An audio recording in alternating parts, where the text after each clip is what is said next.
these athletes are doing that. There's always something there's always something that is non-testable for a time until they create a test for it. Yeah, I mean, and then they get caught. This move, I think, is the grand gesture to get the fans off Marlins owner Jeffrey Loria's back. Because after they went 2 years ago, where they signed Jose Reyes and all those players, and then they're like, oh, it's our first year in the park, and then they stunk. They absolutely stunk. Oh, they're terrible. And then they traded, and then they shed salary, and the fans were none too pleased with management for choosing that.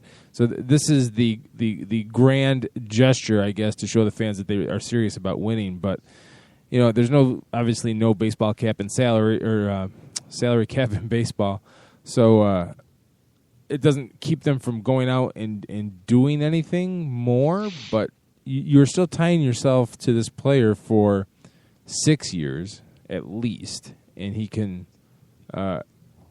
opt out and leave you with nothing after that. I don't understand the contract. And that's the thing is most teams nowadays, be it the Pirates, the Orioles, the Royals, have proven that the teams that sign these players to these major contracts are not going to go far because you have so much capital into a few players instead of having a solid all-around team at the same price as this one player.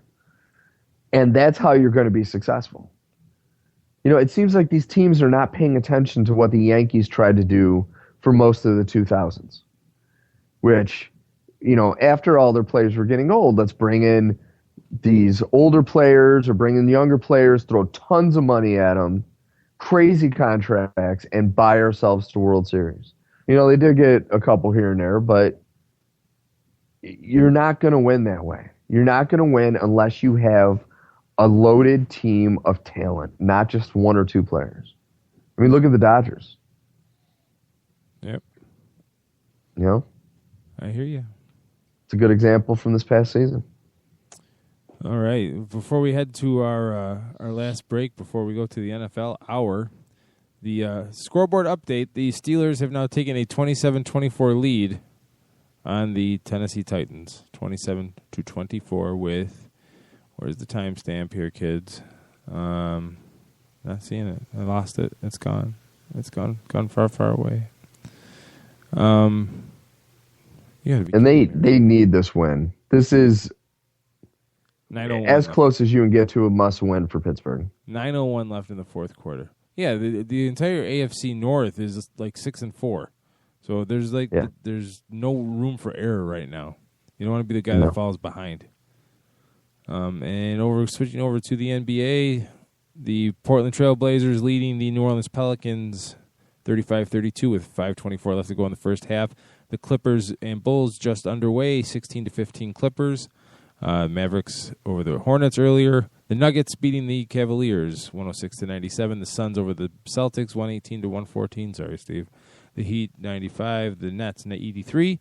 The Magic defeating the Pistons 107-93. The Grizzlies beating the Houston Rockets 119-93. A solid win for the Grizzlies there. And San Antonio beating Philadelphia 100-75. No one is shocked by that at all.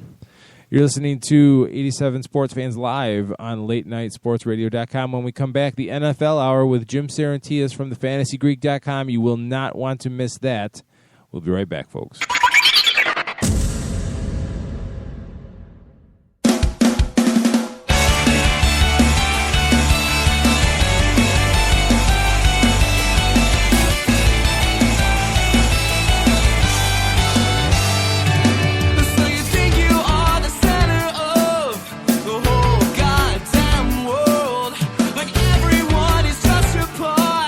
With lust for the touch of your hand, I hate to always be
Who the hell can wait till morning?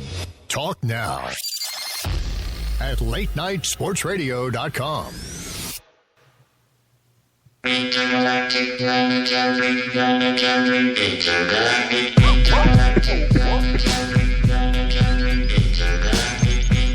87 Sports Fans live, the November 17th, 2014 edition. Keith Grieve and Steve Taylor from 87sportsfans.com. If you missed the first hour, good NBA talk, some good Major League Baseball cash flow talk.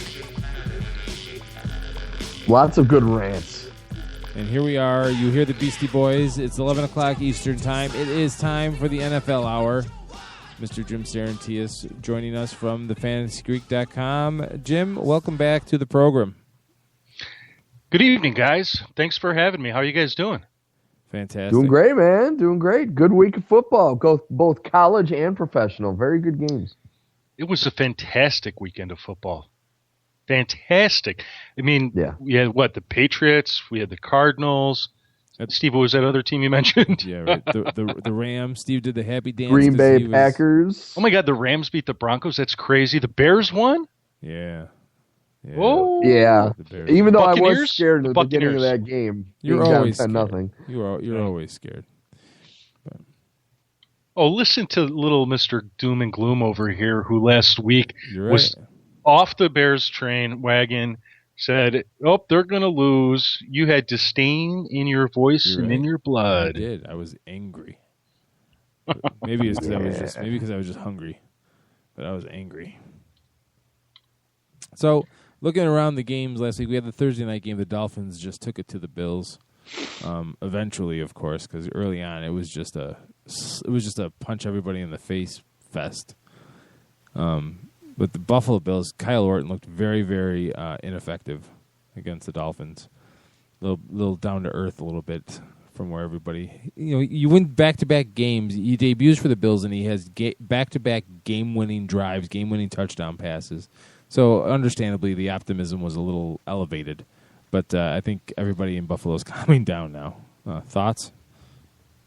Well, I think there were a couple things that stood out to me. Is Buffalo is still missing the ground game. They had such a great 1-2 punch with Fred Jackson and C.J. Spiller, and with no Spiller and with a limited Fred Jackson, it just seems like there's so much more pressure on the quarterback.